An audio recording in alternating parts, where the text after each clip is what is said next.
आपकी वजह से हमें यह मालूम हुआ कि मर्द भी औरतों की तरह खूबसूरती के शौकीन होते हैं। ये एक नामालूम हकीकत है। तो क्या आपने कभी प्लास्टिक सर्जरी करवाई है?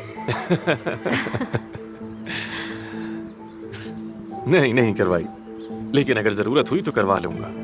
लेकिन जो भी करवाता है वो तो यही कहता है कि हमने प्लास्टिक सर्जरी नहीं करवाई है। तो हमें कैसे यकीन आएगा इस बात पर? किसी अच्छे प्लास्टिक सर्जन से पूछ लें, वो बता देगा। ठीक है, आखिरी सवाल आपसे। खवातीन के साथ आपके किस तरह के ताल्लुकात हैं आमिर साहब?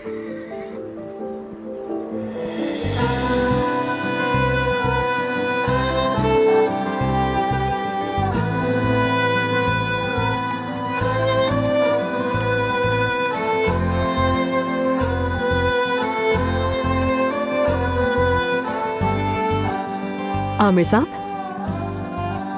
खवातीन से? खवातीन से। आपकी जिंदगी में हमेशा मुख्तसर ताल्लुकात की जगह रही है, यानी कहा जाता है कि आप किसी खास रिश्ते का पास नहीं रखते, क्या ये सच है? जी हाँ, ये बिल्कुल सच है।